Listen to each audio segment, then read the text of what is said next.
The views and opinions of this podcast are solely our own, with no direct intention to offend or upset. Brilliant. Fucking brilliant.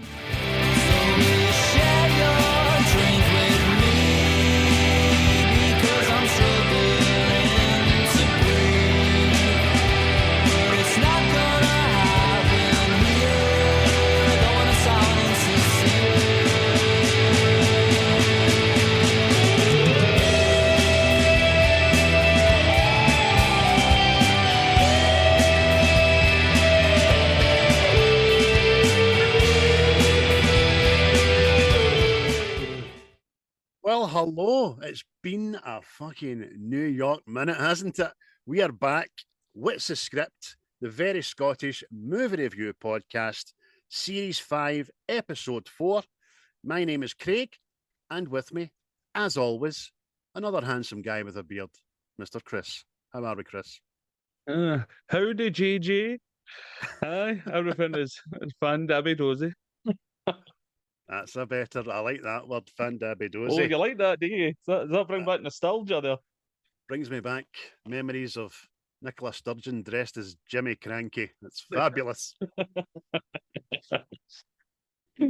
So, aye, folks, it has been. You used to go and see them, did you? Aye, of course I did. Everybody went to see the fucking Crankies. Is it no right a passage? Aye, they did. They done panto at the Pavilion or the Kings for like 20 years. So I remember going with the BB or the school to that panto, and there's about 40s. It's just whales screaming. Ah! Aye, Jimmy Crankies. I remember the day I found out she was a woman and they were married. And I was, oh no, no. Something all right with that guy. No. Huh? No. Ian's his name. Worth a watching, that bastard, let me tell you. What was the other one? Was it the fucking the singing kettle? You took to that and all, man. Fucking hell. Well, you're of an age to have been taken to that. And do you know what? I was probably there because I was working at it. I was doing the stage and all that at the SECC. I remember getting in there for the breakdown, waiting on it finishing and watching the end of it. I was like, what the fuck is this shit, man? All the ends. Ah! And then the people that were doing it couldn't sing. Here come the penguins. Na, na, na, na, na. There's a spin. Now they chucked it. There's a spin after it. And I can't mind what they were called, but they done it as well just before COVID. And the boys were babies, man. They weren't even one yet. And we took them to the Armadillo. Exact same under a new name. And it was the same people and all that. I've got photos and videos somewhere, man. It was what a laugh. I remember just being raging because I never picked my boys for it because I'm in the front row. Right, let's see a show of hands. I'm up and my boys picked them up. Ah, fucking look at me. Pick them. Because it was on a DVD. Yeah. So needless to say, we never got on a DVD. I was raging. Good times, but bloody good times. But there you go. The singing kettle and the Crankies. Who'd have thought it? They get a shout out. Aye, and who would doubt that we are Scottish? There you go. Christ, if we talk any longer, we'll go into Glenn Michael's cartoon cavalcade. Wonder if they got that in England. Absolutely, he's still alive. He's nearly 100-year-old, that guy. Yeah. Anyway, we digress. Welcome back, folks. We are, as I said, what's the script? It's been a long time, 3 weeks or something, I think, since we've done the last pod. Only on episode 4 of Series 5. Big thanks to Quaint, who provide our title music, as always. Always say, give them a shout, give them a listen, give them a follow on Spotify, Apple Music, and all that bloody good stuff. But apart from that, you can find us on all the usual platforms, which are Twitter, because I'm not calling it X anymore, YouTube, Facebook. I post some stuff on Instagram. Chris is all over a TikTok like fucking white on rice. So get on that and get a follow. And obviously you can listen to us on all the audible platforms, wherever you get your podcast. And the YouTube as well. Usually be watching YouTube if you're having a wee drink one night and want to laugh, because the YouTube's... We fell out with YouTube. They fell out with us. We went for nearly 30,000 people watching American Pie the Wedding to like 60 and 20 and all that. It's baffling. We can't work it out. We can't work out the YouTube. But thanks for everybody that does stick with us. So, Chris, what's been happening the last 3 weeks? You been up to, mate? What's going down? Oh, well, mate. The good Lord tried to come and take my Dakota from me, but I said nay. Aye,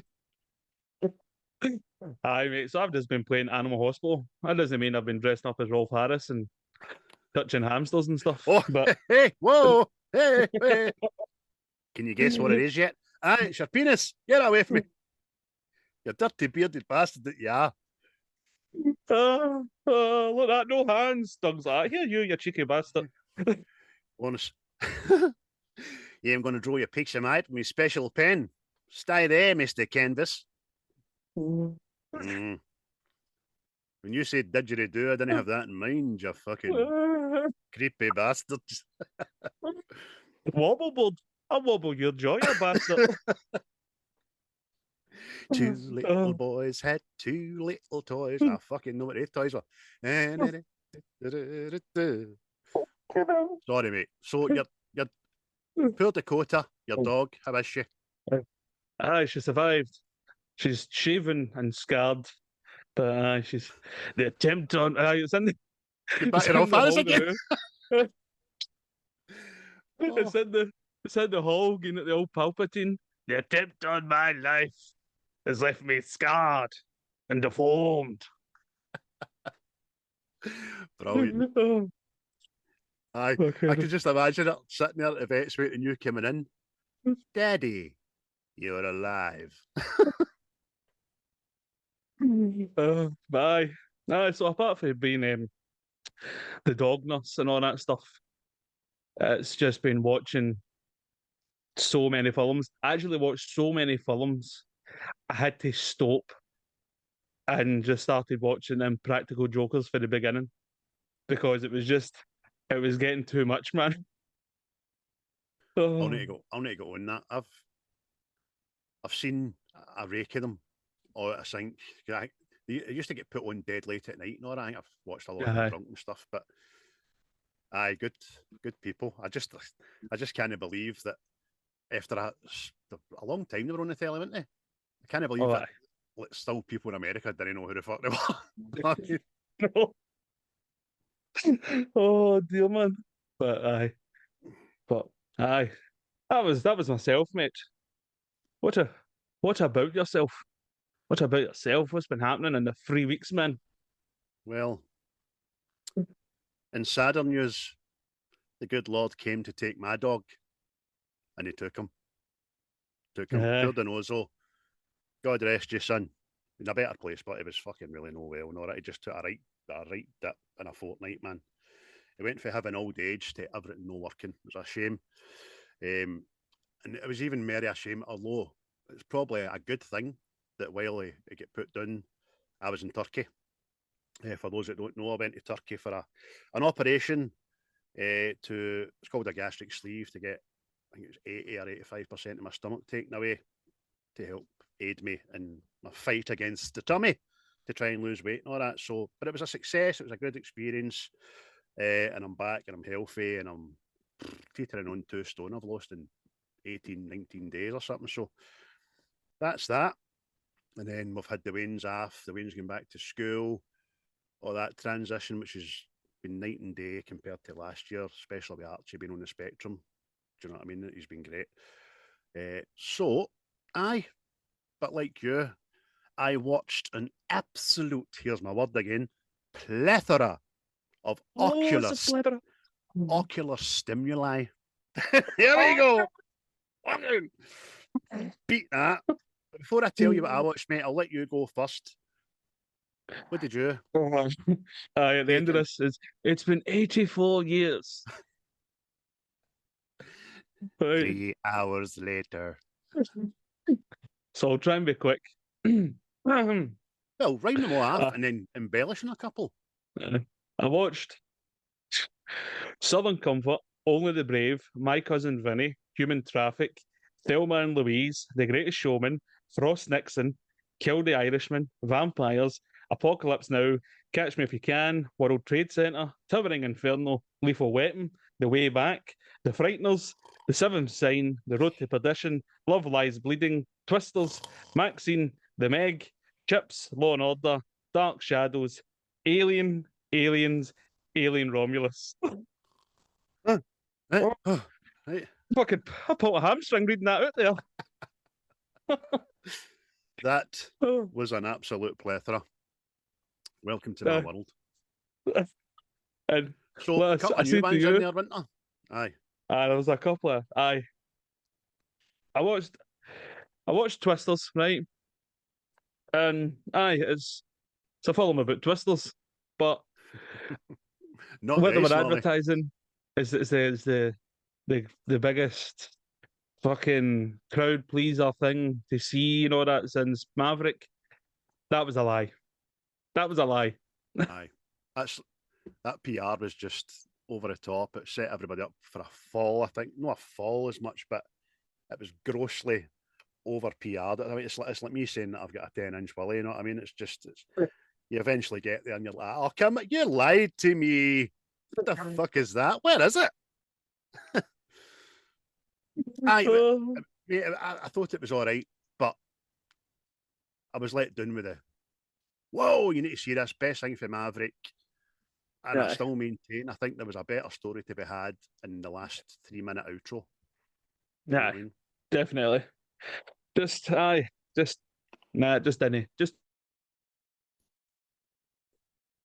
It just wasn't to be. But there was some right classics in there, I know. Towering Inferno.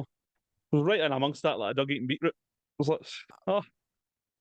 I wonder how many people or studios or directors or people with a bit of cash have said, I wonder if we could go and redo that, and then they've watched it and just thought, leave it.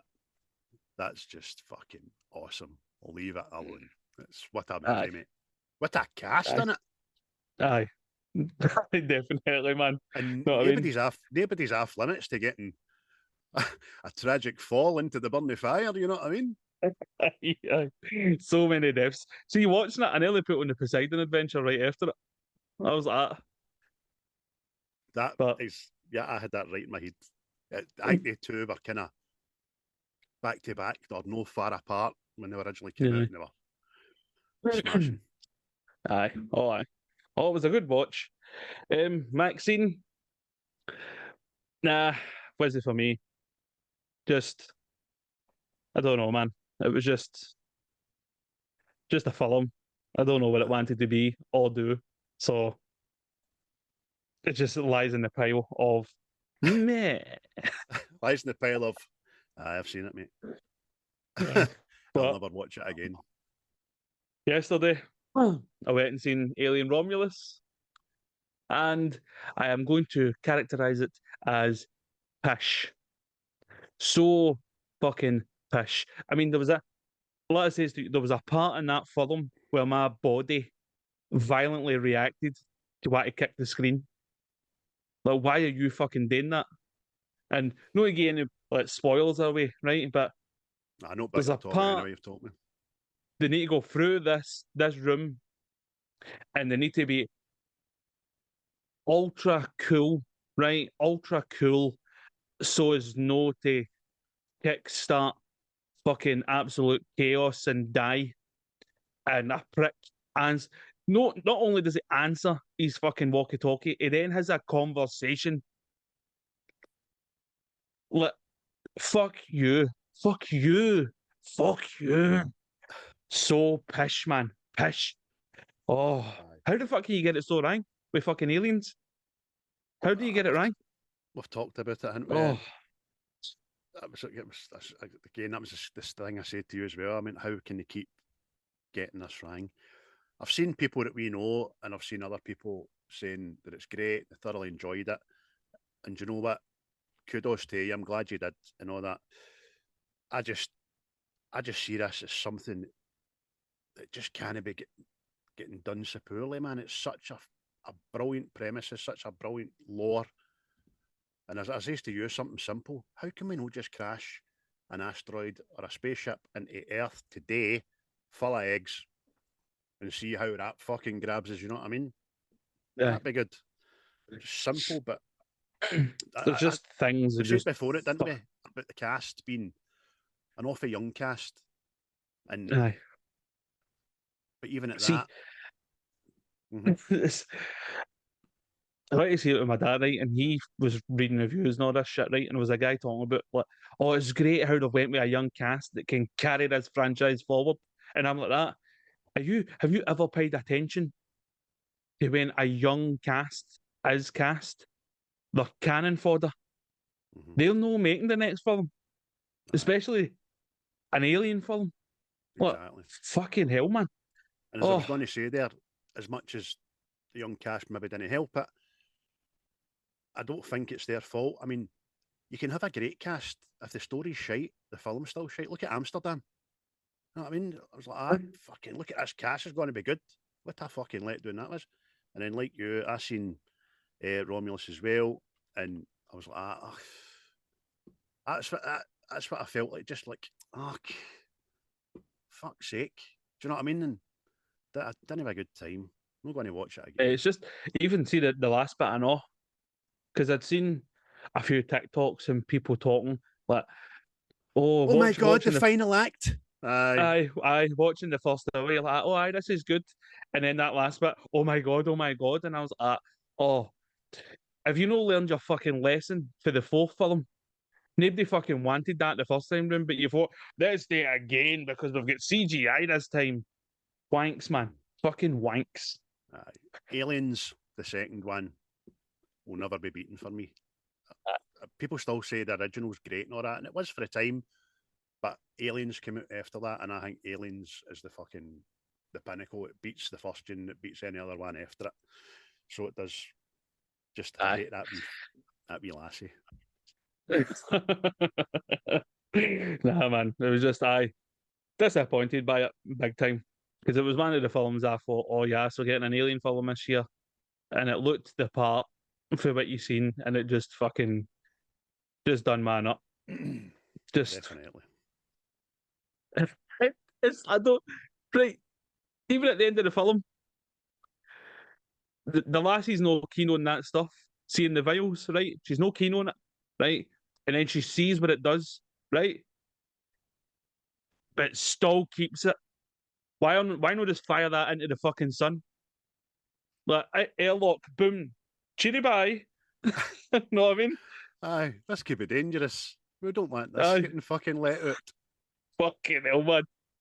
Oh, oh, no, man, no. But enough of my fucking moans. What did you watch, mate? What did you watch? Oh, I've wrote down here the hospital ceiling in Turkey. Deadpool and Wolverine. Seen that 5 times now. I think that's me. I think that's me hit my ceiling. Finished House of the Dragon Series 2. Smashing. Can't wait for Series 3. The Strangers. Chapter 1. Utter fucking pish. Scout's Guide to the Zombie Apocalypse. Super bad. Trap. The Umbrella Academy.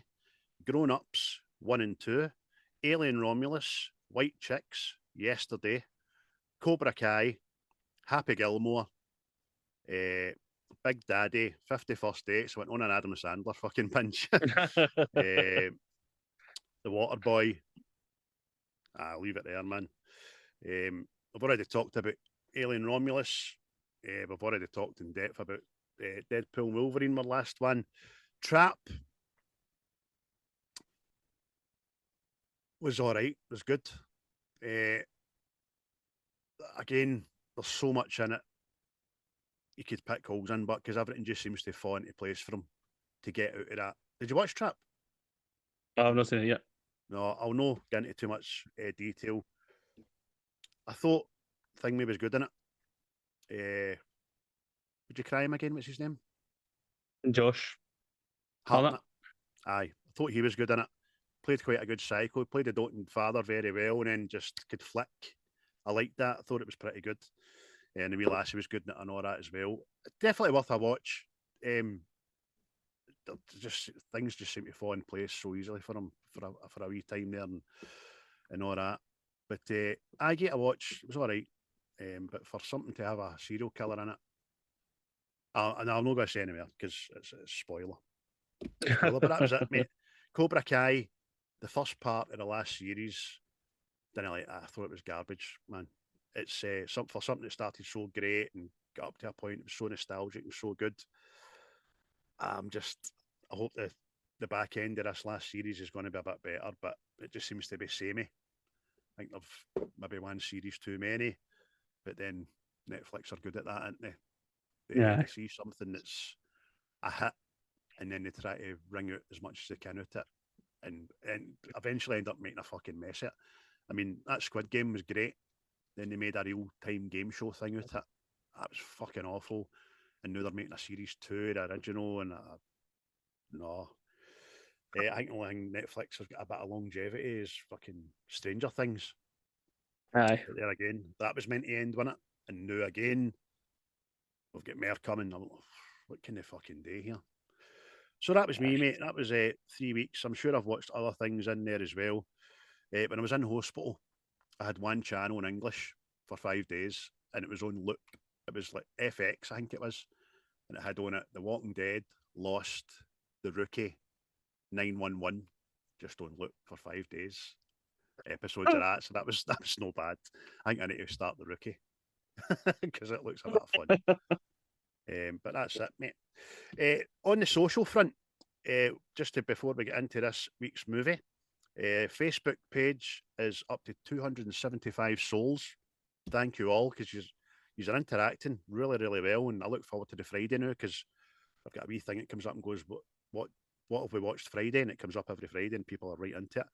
YouTube, 295 souls, and the X page or Twitter, which Chris is running, is up to 1,782 souls. I've used souls because I'm in a bit of a maritime fucking mood. I don't know why. But shout out to Seismic Cinema, Diabolical and Wreckfast. We are going to be collabing very soon with the Wreckfast boys, which is going to be good. I'm looking forward to that. Hopefully we can get a couple of jars in, although I can't drink that for another 3 weeks. And Diabolical, we're going to get them on our side this time. So stay tuned and set your bells to Malky.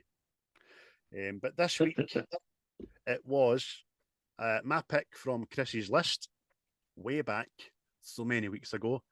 And I managed to pick out a classic. Well, I'm very glad I picked it, to be honest with you.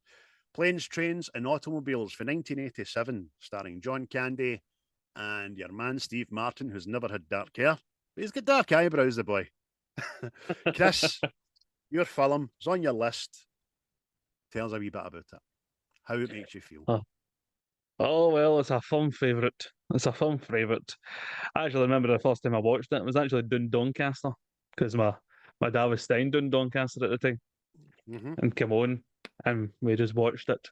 And ever since, aye, definitely fun favourite. Humour in it, superb. And for me, I think it's John Candy's best film. So, but before we get into it, do you want a rundown of what happened in 1987 when Planes, Trains and Automobiles graced the silver screen? This is what I've been waiting for, because this is my favourite part now in this new series. Take it away, Miss Chris, and don't be shy to take your time. Let's fucking get right into it. Tell me some stuff. All right. Well, here's some events that happened. The first ever Rugby World Cup took place. There you go. Did not know that. Michael Jackson released the Bad album. Oh, there you go. It's not bad, that. It's not bad, that. Aye. Nicky Six from Motley Crue overdoses and is declared pan-breed. Did. But later survived. Made a habit of that, I threw this in because you'll like this one. The album Appetite for Destruction is released. Know what I mean? July 1987, mate. Everybody had long hair and a fucking attitude. And the bold Ronald Reagan challenged Gorbachev to tear down the Berlin Wall. Know what I mean? It's not every day that happens. Oh, it's a busy time. Oh, it was. Aye, fucking was. We're getting told down everywhere. But the Oscars in 1987, Paul Newman won Best Actor for Colour of Money. Best Supporting Actor was Michael Caine for Hannah and Her Sisters. Best Actress was Marlene Matlin, Children of a Lesser God. Best Supporting Actress was Diane West for Hannah and Her Sisters. Best Director was Oliver Stone for Platoon. And Best Picture was Platoon. So that was your Oscars there. We've done I've Platoon, not haven't we? seen. We've done Platoon. I like Platoon. Platoon's good there. Deaths. Some famous deaths. Oh no. And Andy Warhol left us. Fred Astaire left us. Rita Hayworth. Lee Marvin. Will Sampson. And Jackie Gleason. They all parted. So they did. Who's Will Sampson? That's the big Native American and One Flew Over the Cuckoo's Nest. Really? Aye. Oh. Aye, he was in Poltergeist too. I know. Oh, William. Sure, that's the same. I thought you were still with William. Oh no. Movies that came out in the same year. Excuse me. The Princess Bride, The Lost Boys, Full Metal Jacket, Predator, RoboCop, Dirty Dancing, The Untouchables, Lethal Weapon, and Dream Warriors. What a fucking time to be alive! Oh, I was never. It gets better. It gets better. The songs that were out, the discotheque would have been fucking tremendous. I'll tell you now. Right. I Want to Dance with Somebody by Whitney Houston was it? Nothing's Gonna Stop Us Now, Starship, Here I Go Again, Whitesnake, Living on a Prayer, Bon Jovi, With or Without You, U2, I Think We're Alone Now by Tiffany, I Knew You Were Waiting by Aretha Franklin and George Michael, and Little Lies by Fleetwood Mac. The amount of fanny dancing. Oh. Do you know? It's amazing. Before you started rhyming them off, I'm like, he's going to rhyme every song after this album that I used to have at that age. And there was an album out called The Hits 6. And it was a double album on tape, and I had it in my Walkman on it, and all the songs were on it. And I played it to fucking distraction. There was also Star Trekking across the universe. That was on it. There was Wet, Wet, Wet, Wishing I Was Lucky. And Neil Lennon's favourite song, The Higher You Build Your Barriers Away. That one, Something Inside So Strong. Mate, what a year. And I think Living Daylights was it as well. And 1987, mate, I was 9-year-old. It was a fantastic time to be alive. Graham Souness was just in the building at Ibrox. Oh, there was orange buses on the fucking streets. And do you know what I mean? I had glow-in-the-dark Flintstone denims and big pony trainers and all that. Oh, it was great. What a time. Aye, mate, as I was jotting that down, the fucking jealousy that was rising up in me, I'm like, bastards. Fucking bastards. Yeah, do you know what, but didn't even know we were born. You know what I mean? There's that saying. Don't know, you're fucking, but I bet the cocaine would have been smashing back then, I know, judging by the looks of it. It would have been. There was a dancing, right? There's a book out, I've read the book, and I can't remember what it was called. It might be something simple like the Cocaine Diaries, right? I might be wrong, but it's about Glasgow and the coke scene coming into play in Glasgow and all that. And there was a club that all the well-to-do people went to, and it was somewhere in St Enoch's Square or at the back of it, and it was quite a high society thing. One of the ones where the lassies walked about with fucking like Playboy bunnies and fucking shorts on. And two of the waitresses in there were Carol Smiley and Lorraine Kelly, cutting about their scants, tits out and all that. And all the football players and the people in television and all that were in there. And that Charlie was kind of rife. I need to find out what that book was called. Guess there's information, I suppose. But there you are. 1987 would have been the fucking pinnacle of that shit. No, I mean, you fucking come out to dancing like, oh, fucking, that was no bad, that tune, wasn't it? Aye. Why you go to the pictures later? Suit. Predator, RoboCop, fucking, all right, I will do both for him. Oh, your biggest problem back then would have been not having enough time to enjoy the good stuff, man. That's amazing. Aye. But aye, there you go. 87. a wee rundown of 87 highlights there. Know what I mean? Brilliant, mate. Great Could have factoids. done who Great was born factoids. in that time, I know, because fucking I think Leo Messi and everything was born. Know what I mean? It was fucking it was a gracious period in the time of human Jesus. beings. I'll tell you, simpler times and cheaper prices across the board. But also, as we have alluded to in that year, was the cinematic release of Planes, Trains and Automobiles, mate. It released in February 1988 in the UK and directed by John Hughes. So tell us a wee bit more about it, mate. Who was in it? What was the financials and the like? Aye, right, well, we'll start with the cast. We'll get this, obviously Steve Martin, John Candy, Laila Robbins, Michael McKean, Kevin Bacon with a wee cameo, and Dylan Baker. That's the ones I wrote down because they're there, know what I mean? But there's other people in it that you do know, but they're only in it kind of fleeting sort of thing. The budget for the film was $15 million, according to the internet, and it brought in 49.5 million. So, I mean, it made money, but people would probably go, "Oh, was it that such a success? Was it?" But, aye, fucking made money, didn't it? So, Aye.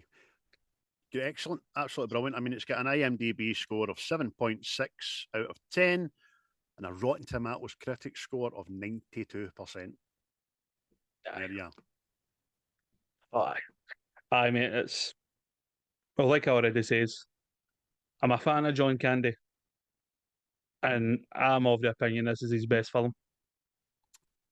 It's up there, definitely up there. I've got a slight leaning towards Uncle Buck because it's his film. See, this is people might think I'm crazy, right? Oh no, here we go. Just that, get the red string out. See, for years, mate, I thought this character, right, in Planes, Trains, and Automobiles was Uncle Buck, right?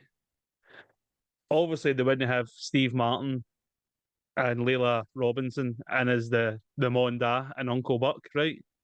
Mm-hmm. But see the same wee boy that's in this. He's also the kind of the older boy and Uncle Buck. But Now, Bug? you've got aye, and you've got the ma, the da, right? You've got two boys and the daughter, Uncle Buck, daughter, an older boy, and obviously Macaulay Culkin. And you're just thinking, why does Uncle Buck not look like his dad? That's because he's not a blood relative. He just became the uncle. And I thought this was the origins. You know what I mean? It was just, it was smashing, so it was, but it's no linked at all. No, it's no. That's probably the reason why you lost me halfway through that. I was like, let's keep going with this. But aye, I can see how a younger mind would maybe be, oh, same guy, that, by the way. But unfortunately, it wasn't. There you go. So I was kind of bummed out when I realised that it didn't win fuck all apart from one thing. And it was an award for John Candy as the funniest actor in a motion picture in a leading role. And it wasn't a kind of award a note up at the top end of the escalons, but then you rhymed off the films that were out in 1987 and who won what, and kind of piece for that now. Plus, I think it's very hard for a comedy to win a lot of awards, even though I would say that the cinematography in this, with the settings and locations and all that, was just for $15 million, man, was absolutely brilliant. Aye, it's superb, man. It's a brilliant film. Like you says, it's not going to get awards because comedy films don't get them. Know what I mean? We usually rip the arse at it that there'll be a film about a poly bag that's floated through London. Know what I mean? It'll be in black and white and it'll end with Finn instead of the end. And they'll be like, oh! Aye, well, that man you rhymed after Michael Caine there, I've never heard of that. Same. So, what usually happens is, see, when you do this, I'll need to go and find it and watch it. Know what I mean? And I'll probably sit there and go, oh!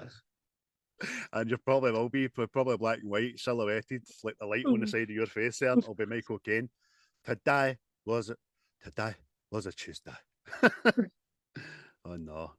But for anybody that's no seen Planes, Trains and Automobiles, give yourself an absolute slap of the face in front of the mirror and talk dirty to yourself, because it's a classic. In fact, I don't really know many people that haven't seen it. If they have, they've never told me. The reaction we got on the Facebook page when I put it out there that we'd be doing that was, oh, magic, brilliant film, can't wait, great film, blah, blah, blah. But the synopsis is that Neal, who needs to reach home for Thanksgiving, goes through a series of misadventures when his flights get cancelled and ends up meeting Dell, who's a travelling salesman. And that is very nutshell, because there's a lot of happens after that. So many. But I mean, no, I found hilarious. It's actually based on a real life experience for the director, John Hughes. And I just thought, fuck that, man. I would have just gave up. Aye, I know. Oh. But then again, if you never had that, would this film ever been made? But I mean, the first bit of trivia fact that I wrote down was that it is, in fact, John Candy and Steve Martin's favourite film they've ever done. Obviously, John Candy's got a wee bit of a smaller back catalogue because he left us in 1990 or 91 or something, but I can just see the two of them having such a fucking laugh on set, you know what I mean? But that's the kind of lens to it. See, as they two are that kind of comedy, likeable way, you know what I mean? Because apparently they wanted Tom Hanks and John Travolta for this. Know what I mean? And it's just,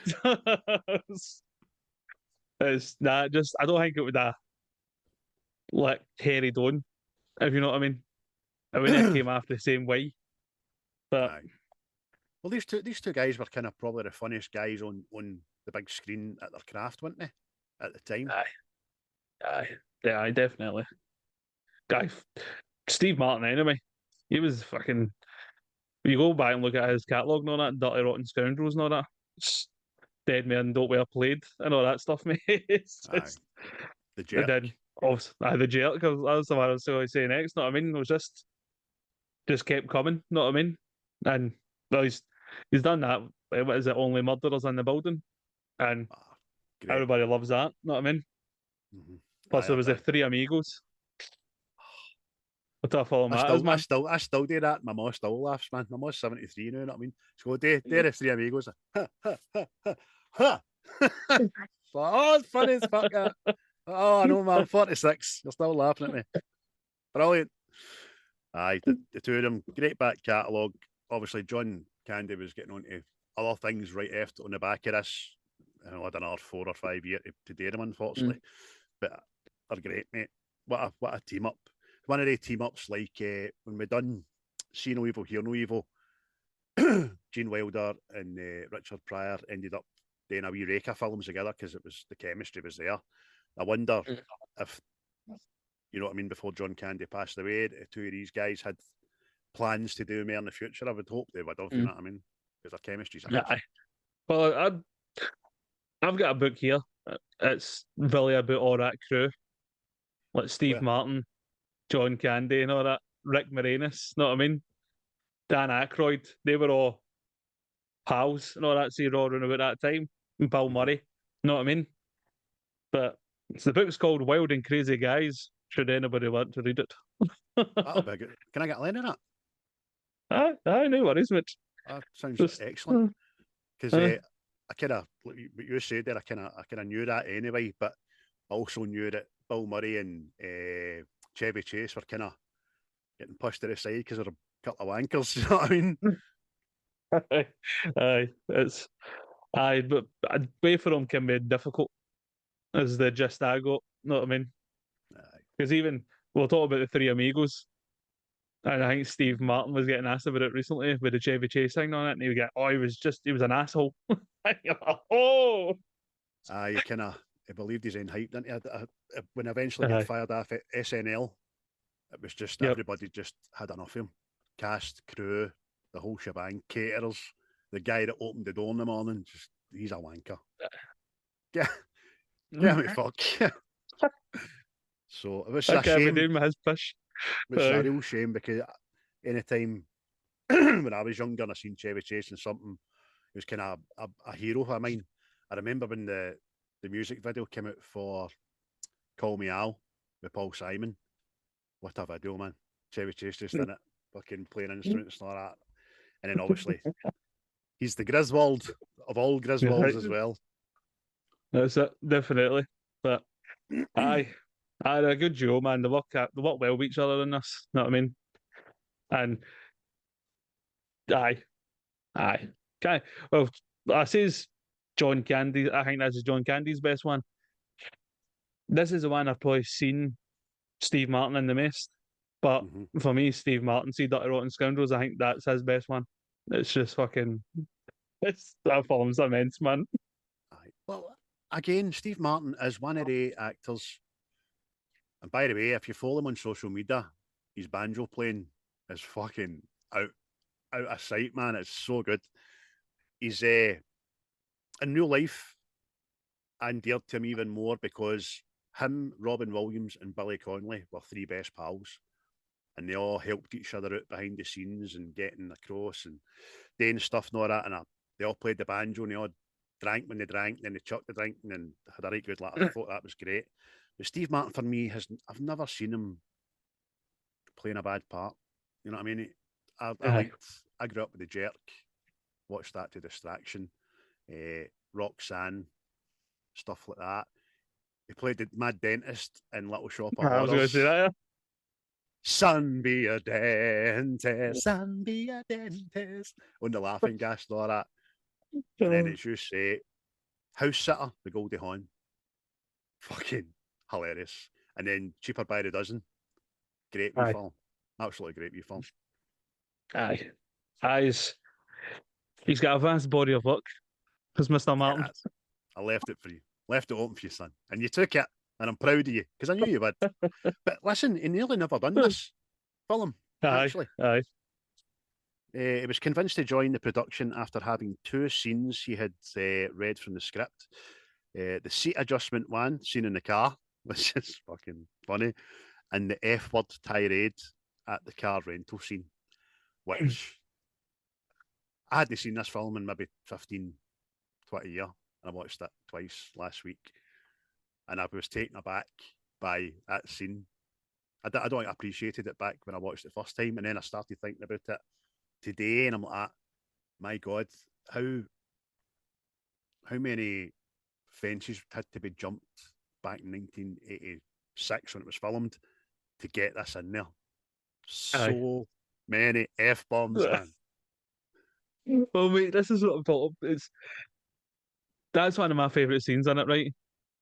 And see when this is put on like TV during the day, that bit's cut out for obvious reasons.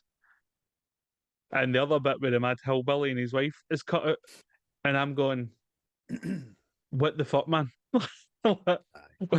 Why are you putting this film on and you're going to cut the two best bits out? It's so fucking... Exactly. Imagine it's like putting Predator on fucking ITV at 12 noon. Aye. Why is this film only 9 minutes long? That's fucking shite, this film. Where's everybody gone? Aye. People disappear. But aye, mate, since it's one of my favourite scenes, it's the fuck scene. Watching it again, mate, I was fucking killing myself laughing, mate. And it's also one of my favourite lines. See that, mate? Just goes, well, first of all, you can take that rosy fucking smile off those rosy fucking cheeks. I want a fucking car. I want it fucking now. And you're going to fucking get me it. I was like that the other day. I was like, a wee boy. Oh, hope my mammy doesn't come in here all this swearing. You got to bother. I don't appreciate the way you're talking to me. Well, I don't appreciate being dropped off in the middle of fucking nowhere to keys to a fucking car that isn't fucking there. Aye. It sounded like more, but apparently it was 19 times they said it in that scene. The film would have been easily could have easily been rated a PG up to that point, or a PG-13 by the MPAA if it weren't for that one scene. So fantastic. Mate, I think, fucking what is it, a 15 here? Because of that. aye. Oh mate, just tickled me fiercely. It tickled me fiercely. Just It was like Rod Hull with his giggle stick in the middle of the night, right up your jacksie, tickling fuck right out you. fucking hell, man. Oh, so good, If man. if our friends in America don't know who, like, is it Rod Hull? No, Rod Hull had the emu. Who was the man with the giggle stick and the big teeth? Oh, Craig's talking pish again. My 80s memories left me. Can't remember his name. He went to jail. He got out of jail. He had a big tickle stick. It was like that. Ah, forget it. But you were tickled. I was. We got to. We realised that you proper. were tickled. Oh, but aye. It's superb, man. But Sorry. there's plenty of fucking LOL moments there. Just I need to throw in the LOLs and the Tolos and all that, know what I mean, for the Waynes out there, you know. Aye, definitely, mate. See, very strangely, right, when I read this, I thought, that's fucking weird. I mean, we done Castaway, and was it DHL?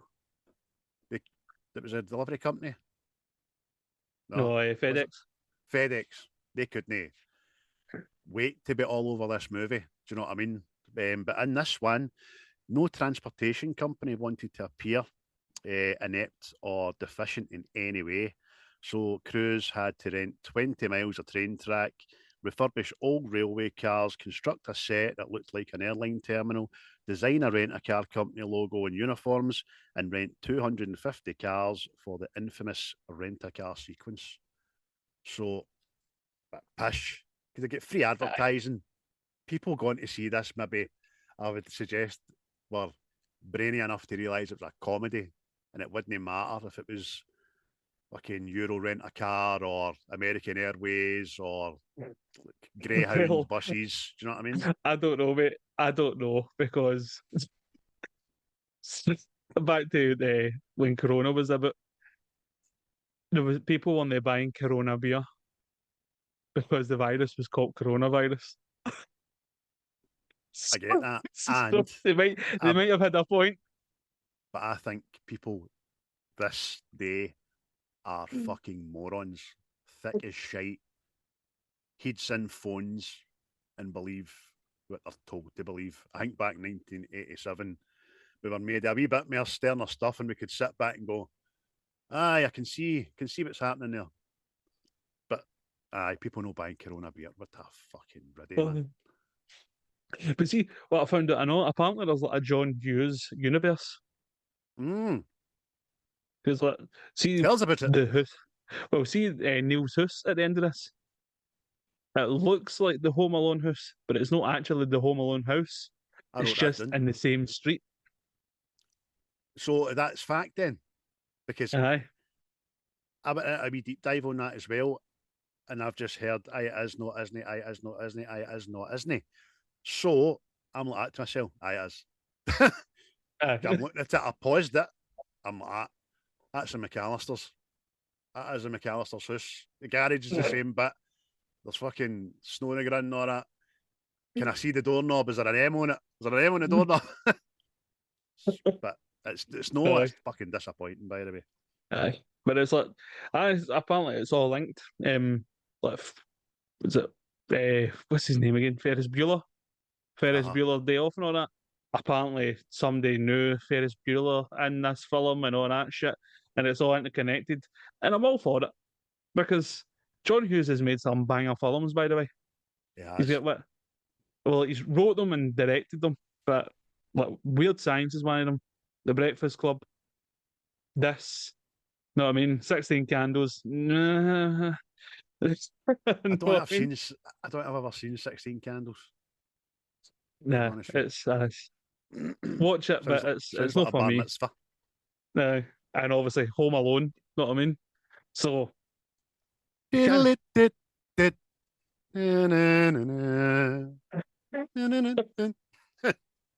Oh, it's nearly Christmas. Plus he done Uncle Buck and all. That's how I thought it was all interconnected. You know what I mean? Oh. Well, there's a thing I know. Now you've mismentioned that. Uncle Buck, the house he goes to watch the Waynes in, looks awful like that one. I know. I like that, mate. That's a good factoid. I like that. That is. That warms my heart. Warms my heart. That's. Oh. Because when I heard all the deaths in 1987, my heart was roasted. Oh no! But now it's warmed again. It's warmed like a couple of feet in a basin of lukewarm water before you cut your toenails. What I done last night, that was smashing. I can send a meme the other day, mate. It was fucking hilarious. It was something like, my life goal is being able to breathe while cutting my toenails. Listen, was that me? Did I send you that weeks ago? No, I don't because that's one of the reasons for me going to Turkey to lose weight is I want to fucking tie my shoelaces without holding my breath. I want to cut my toenails without fucking pulling a hammy. Do you know what I mean? Seeing you've got a big belly, mate. It's it's an affliction. It's an obstruction to life. Let me tell you. That is an affliction. And I'm not going to say MD's burdened me with that affliction, because I put the pizza in there. I drank the beer. I sat in my arse. It's all my fault. And then my metabolism said, fuck you, big man. You're not going on a diet. That's not working. Go and do something else. I went and got my stomach cut out. But I was having this conversation. Well, way off topic here, right? But it's your podcast, mate. No, it's like I exercise, eat fruit, and all this shit, right? That's all good for you, right? Why is it when you come across, see, like, in films and all that, like the tribes and all that, the chief is always a big fat bastard, and you're like, oh, you're going to be doing the same hunting I'm doing, you know what I mean? And we're in the Amazon here, it's all fruit and stuff, so where's all that timber came from? You know what I mean? Exactly. And normally they have sired many children as well. So I wish I was a fucking native Indian or in a lost tribe somewhere, because the big bastards get fucking treated like lords. Aye, fuck you, internet, telling me how to look that. I've just fucking wasted $3,000. I'm annoyed now. Again, there's people on the internet, you can flick on one thing on Instagram, it's a guy telling you to go on the carnivore diet, and it works and it's brilliant and smashing. Then you flick to the next one, it's somebody saying, go on the vegan diet, don't eat meat. Or somebody else saying, fucking only eat dairy. Who's right, who's wrong? We're all fucking different, man. Exactly. Just sit down and have a meringue. But back to planes, trains, and automobiles. I'm no fan of meringue. Aye, on you go, mate. Oh, is that what we're doing today? Aye, smashing. There we go. Another wee trivia. A wee trivia dip there for you. Is Elton John apparently wrote a song for this film, right? And because of rights issues, it'll never be released. His record company were like, nah, you're not getting it. And the film studio wanted ultimate rights to the song, sort of thing. So somewhere in the world, in a dusty cupboard, this song exists and nobody's heard it. Apart from the select few in a studio. And that's, see, when the apocalypse comes, mate, people will find it. And they'll be like, this is the greatest song ever. Elton, I know you're watching, because you're an avid listener to the podcast and you watch for YouTube. You message me in the fly and all that. Listen, you baldy fuck. Get that sorted. You're a squillionaire. When you go to the toilet and pee, pound coins come out. Get this. Look to the people need to hear it. Not only we need to hear it, we need to be it. Get it done. I'm warning you. But all of this is the fuck scene was one of my favourite scenes, mate. What scenes in particular tickle your fancy? Oh, well, obviously that one tickled my fancy as well. even right up to the very death when the wee fat chubby woman says, "You're fucked." Do you know what I mean? That's brilliant, man. Other great scenes. Fucking Hunners, didn't I wrote Hunners this week? Just that. Oh, this shouldn't be hard. I've got that many to look for. I don't know if it's. I've wrote all these scenes down. I just think everything's brilliant in it. It just goes from one disaster to another disaster, from one disaster.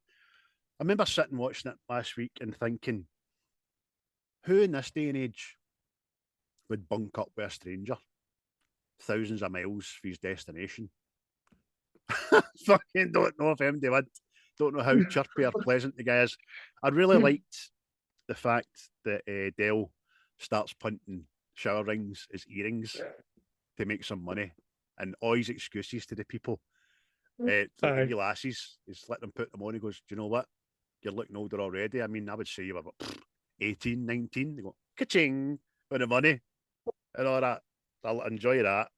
But at the very start, even just him running for the taxi, they can't get a taxi. Kevin Bacon's there because fuck knows why. It could have been MD. And that's the first time he trips there, the big trunk, and he looks at it. Like movie style, it's to be, that could be important later on. And he gets to the cab. Hey, get out of my cab. And Dale goes, ah! So, aye, there's that. And then another one. I like the transition for Neal realising that he's been a prick to going, oh, I'm being a prick. Do you know what I mean? Because he's a sarky cunt for the first bit of the film. Dell doesn't deserve it, although I can see why Dell would grate on certain people. Do you know what I mean? And then the arc of that character smashing. You've got Dell's big speech, which is famous. Even Family Guy done it. You know what I mean? I remember seeing it in Family Guy when Peter rhymes it off, and I'm like, where the fuck have I heard that before? Do you know what I mean? And there it was. And it was, you want to hurt me? Go right ahead. If it makes you feel any better, I'm an easy target. Yeah, you're right. I talk too much. I also listen too much. I could be a cold-hearted cynic like you, but I don't like to hurt people's feelings. Well, you think you want about me? I'm not changing. I like me. My wife likes me. My customers like me. Because I'm the real article. What you see is what you get. There's this music playing behind it. And you start going, oh, all the way. Oh. And that's, you see Neal going, but it doesn't say to him, look, sorry, I was a bit harsh here. It climbs into the bedroom again. Into the beer swamp bed. You know what I mean? Oh, fucking superb, man. What other things do you like, mate, in it? Oh, well, my favourite scene, 100%, is when Dell's driving and they're going between the two trucks, mate. That is fucking superb, man. And you're seeing it from the perspective of, obviously, Steve Martin's character. And he looks there and he's the devil. And he's just laughing. And it is so smart, man. Like, you're fucking evil incarnate. Aye, that is so clever for John Hughes. It's like Tom and Jerry. It's like cartoon humour in a movie. It's fucking brilliant, man. Excellent. I'm glad you picked that out. The other comedic cartoony bit is when they get to their destination and they're in the back of the van and they're fucking frozen solid. And then it just pans to the wee Doug frozen going, ah. Mate. But see the other one at all, it makes me cringe, but it's fucking hilarious. See when they're on the bus. Mm-hmm. And Neal goes, right, who's got a song? And Neal goes, I've got a song. And he just goes, 2 coins and a fountain. And the whole bus turns in like, what? I just your fucking mad drunk uncle at a party. Geez one, Jimmy, geez one. 2 coins in a fountain. Hey, let your dad sing this. It's the only one who knows all the words to. But the bus, well, bus passengers, they're no right, but you're kind of led to believe in society pigeonhole people that are on a bus is because they're fucking, they can't drive or they're fucking just, bus is cheap and all that. So they love telecommercial songs, and but then, like you say, mate, they'll just and then he just saves his ass by going Flintstones, meet the Flintstones, and the whole bus like, yeah, fucking now we're talking. Oh dear, man.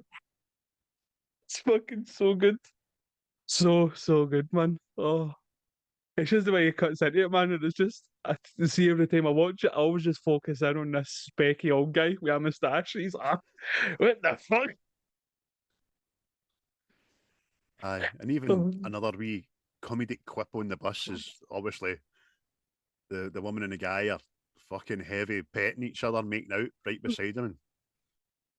And Neal's just looking at them, and the guy take a picture, it lasts longer, turns her into Dell, turns back to the couple, and they're sitting there having a fag. What the hell? Oh, mate. Oh, just, oh, so good, man. Fucking so good. But, oh, man. But you're right. I know, see, talking about, see, like, obviously, oh, when he's saying his speech and all that, and you're going all the way in, mate, you end up feeling heavy fucking gut. Like, obviously, at the end, anybody that's not seen it, turns out Dell's no got a family, know what I mean? And he's sitting in that station himself, man, and you're like, ah, this film has taken a fucking turn. You know what I mean? Aye, But that kind of hit me there when I watched it again. I remembered that he didn't have a wife. I couldn't remember if she'd left him or she died. I couldn't remember. And then he says it. But it's when Neal's on the train and he starts remembering everything that's happened. And he phoned his wife, but he phoned his pal in a hotel. He checked in with his wife. He sorted out a car. And he's just put two and two together, and he goes back to the station, and Dale's just sitting there, man. You're like, bottom lip starts fucking vibrating, man. see what was good about that. I see what you're saying, like the Neal character on the train. Mm-hmm. See that? Apparently, that was the director, like you say, let the camera run longer after scenes, and apparently that was just footage left there that they used to put that scene together because they changed the ending to this and everything. Because the ending was supposed to be Dale was going to follow him all the way to his house. Know what I mean? And it made it a bit, oh, he's a bit fucking creepy. But they decided to give the character a bit of honour, sort of thing. Know what I mean? And that was put in there to make it make sense. But there's a documentary, I don't know if it's out or it's coming out, and it's called Steve. And it's about Steve Martin looking back at his career and all that.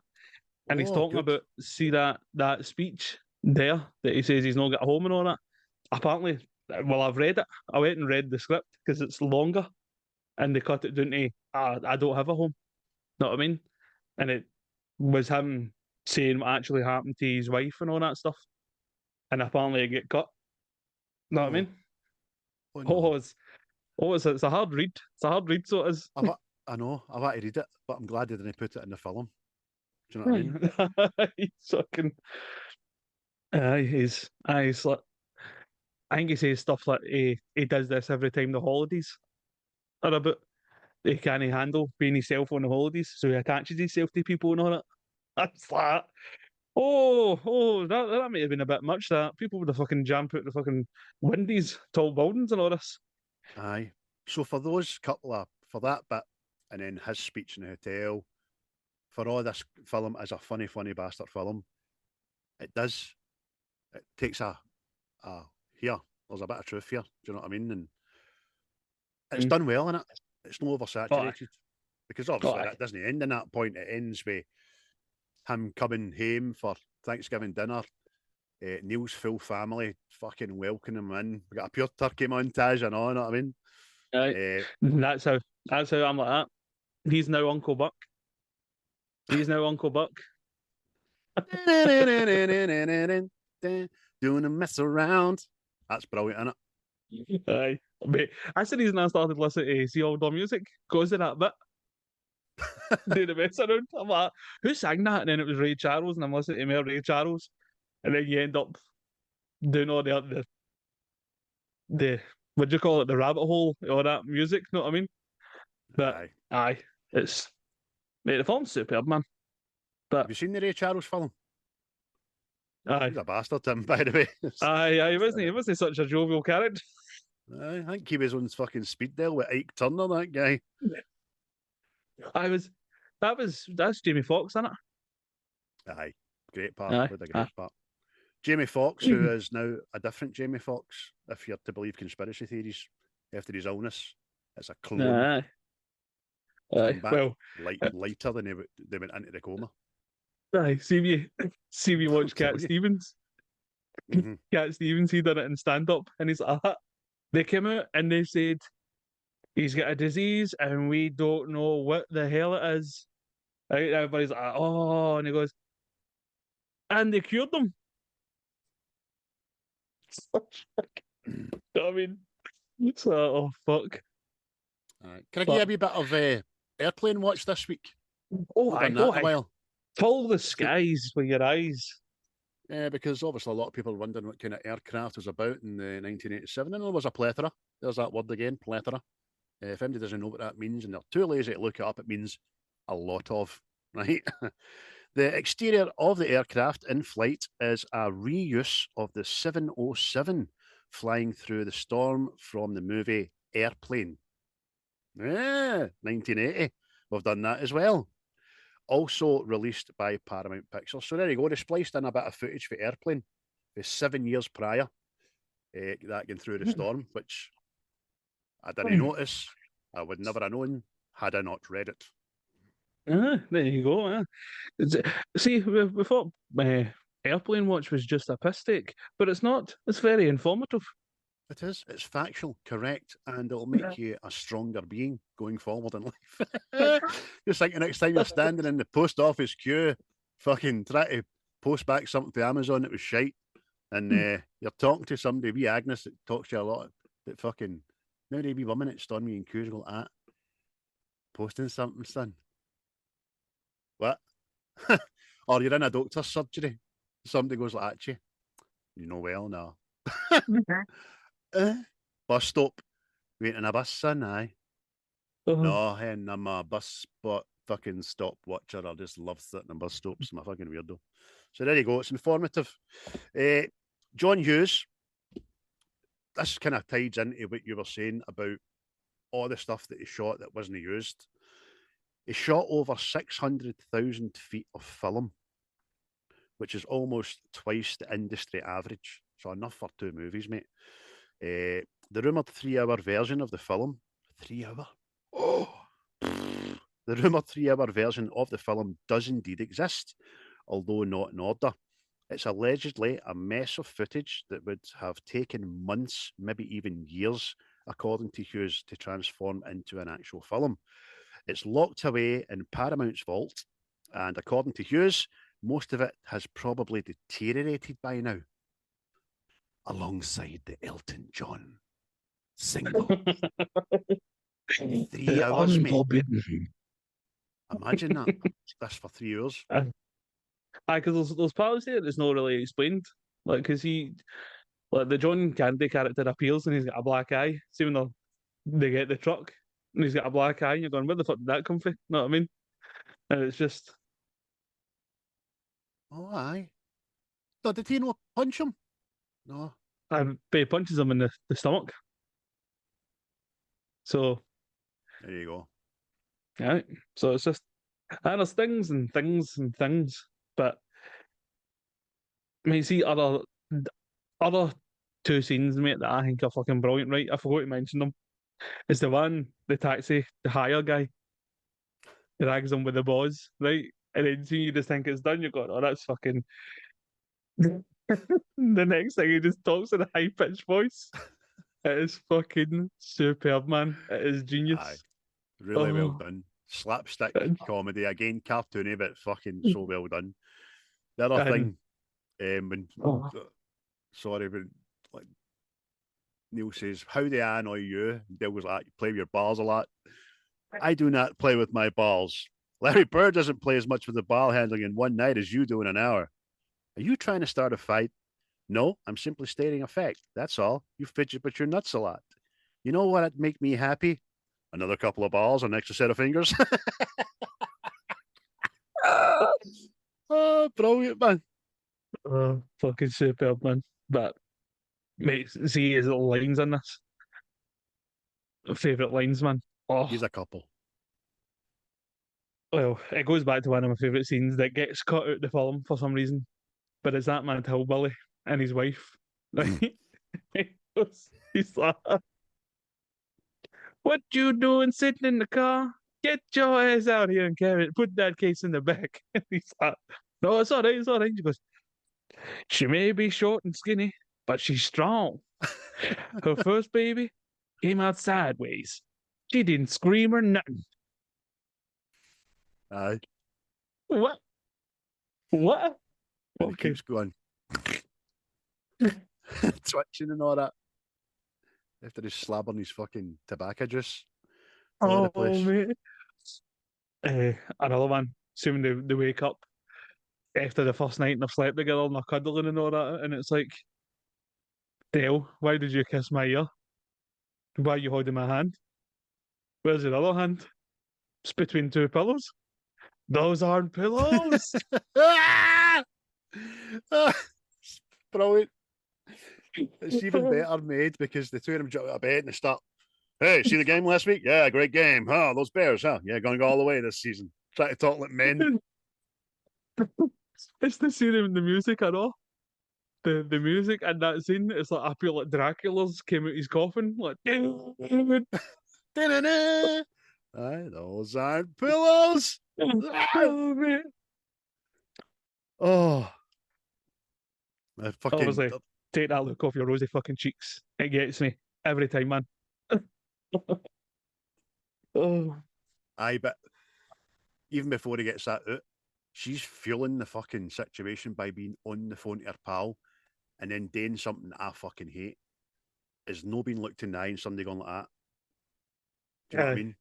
As if, hold on a minute. All right.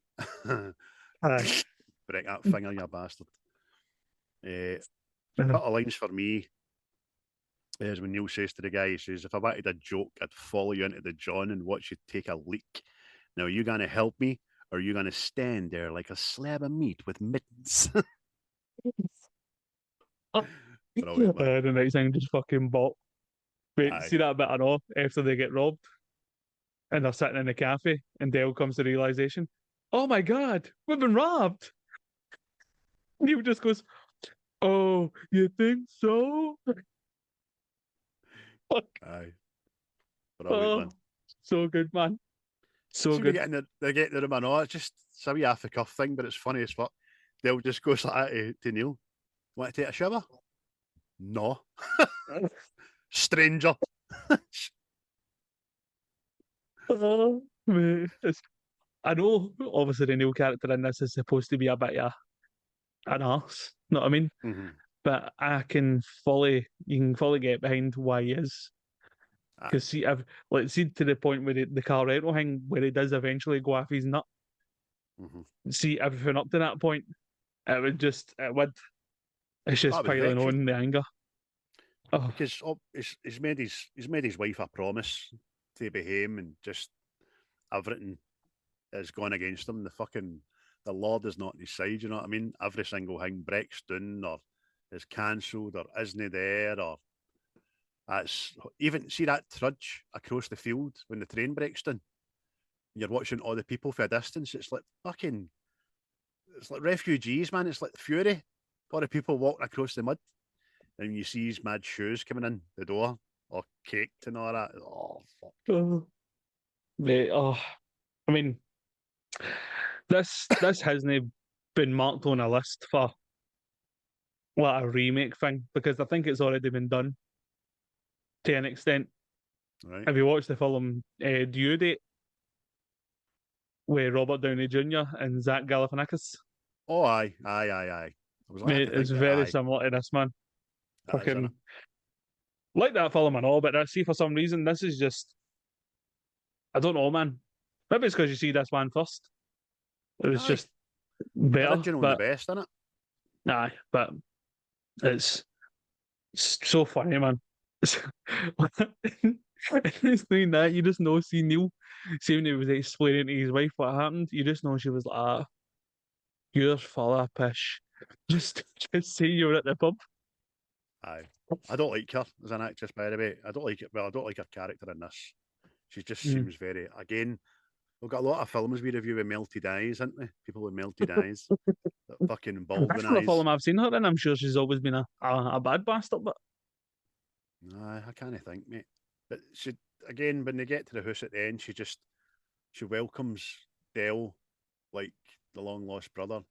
You're the man that looked after my husband all this time.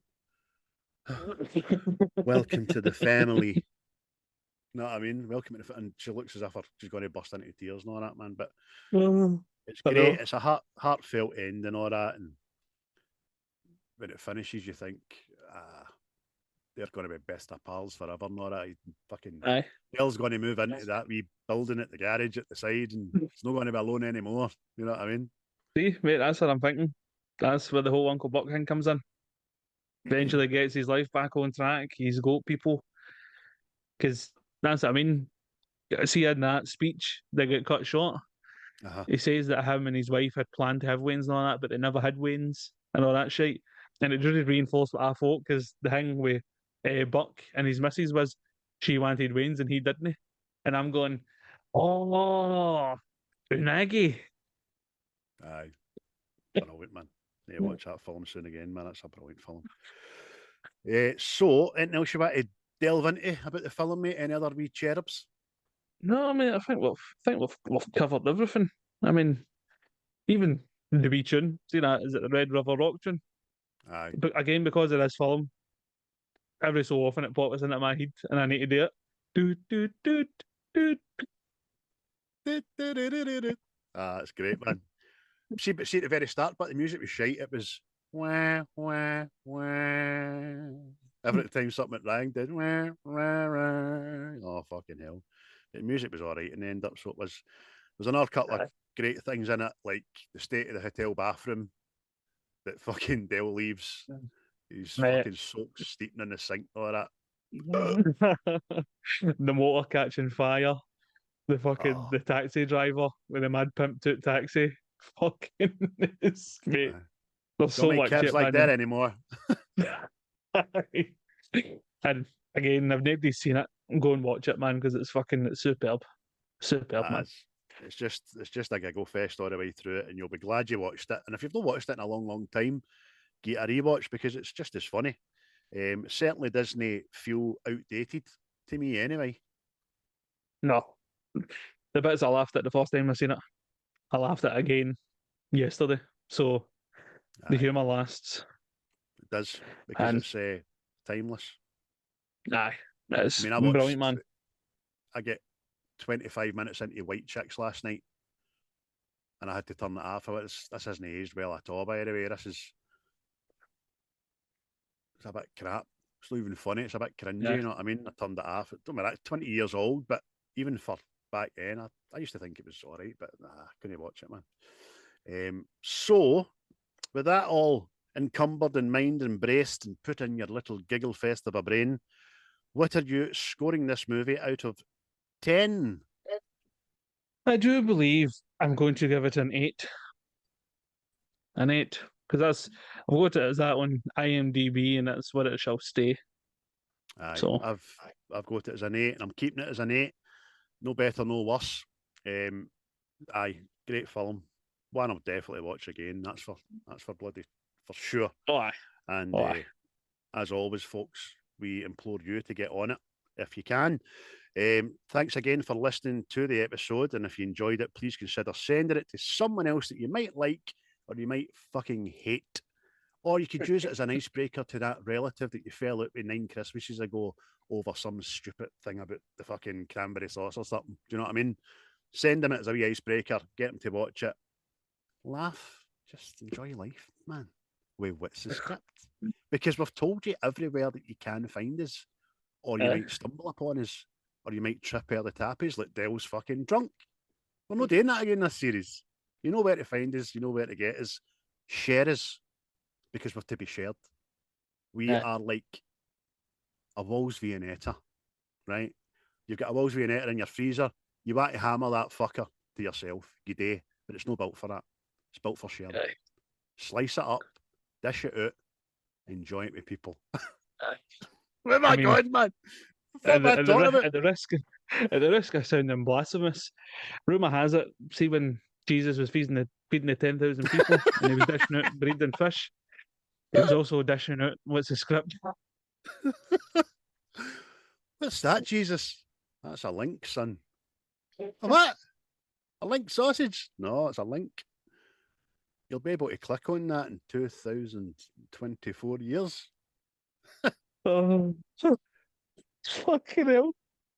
I know, we're talking lots right now. So, listen. It's Chris's time to pick. It's Chris's time to pick from Big Craig's list. It's Chris's time to pick. Right, son, I will tell you that number 9, number 17, and number 34 are away. You can't pick them. I'm going to go right to the very, very bottom, which was your last thought on the list. And I'll go 50. Oh my fucking Jesus Christ, God, and me Mary and the donkeys and the disciples and all, even the bad ones. Number 50 on my list is for the $1 Billion Club and the Oscar Club. And my absolute fucking one of my favourite movies of all time. It is Titanic.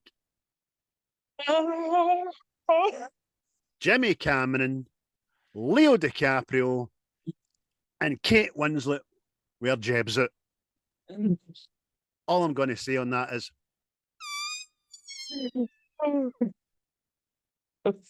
come on next week, we'll be lying like one of the French girls. and I know I will need to make a promise here before we do it, because I remember saying it in the group chat with the boys when they done Titanic and all that. I'm a bit of an anal factoid cunt with Titanic. It's a source of great interest and for me, and I promise I'm not going to every 2 seconds tell you an actual fact, right? It's about the film. I'll throw in a couple of wee cherubs in there, but we'll make it movie related, seeing as that's what the podcast about, you know what I mean? Film and shit. You like Titanic, mate? Do you like it? Aye, I like when the boat starts sinking.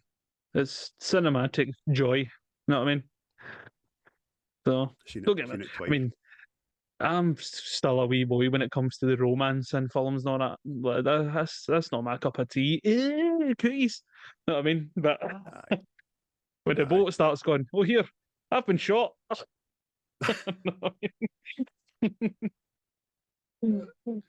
So I love it. I've seen it twice on the big screen.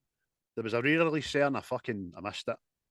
So I did, but I seen it when it was fucking relevant. I went to see it with my ma when it first came out, and I went to see it myself. I love it. Love the whole mechanics about the boat and sinking, the characters, because they're playing real life characters. These people were fucking prevalent, and the romance, of course, is the cornerstone of it. But I don't think it's done sickeningly. To the point where you're watching it and going, fucking get our ass, man. It's steady and great. It has, the romance thing has to happen, otherwise you're just watching a disaster movie. That's it, right up to she murders him. No. No, this door isn't big enough. Debate. And we'll get to it next week. But we hope you join us next week, people. Thanks again for listening. You can get us on all the platforms. I've already said that. Good to be back, mate, innit? Aye, it's a good laugh. Talking about films and all that. You know what I mean? It's a good pastime. Aye, talk about films and talking about like Rolf Harris and that, you know. I know we went for fucking the Crankies. Singing Kettle, Rolf Harris, to Fat Chiefs in the Amazon. This thing has fucking everything. Oh, I'll tell you what, folks, even if you don't like planes, trains, and automobiles, give us a listen to this podcast because it's bloody information overload. It's factual. It'll help you in a future pub quiz. There you are. There you go. There you go. But that sounds like a good way to finish it. So that's enough for me. And that's fucking plenty for me. So, cheery bye. Goodbye. You will never find a more wretched hive of scum and villainy. We must be cautious. The views and opinions of this podcast are solely our own, with no direct intention to offend or upset. Brilliant. Fucking brilliant.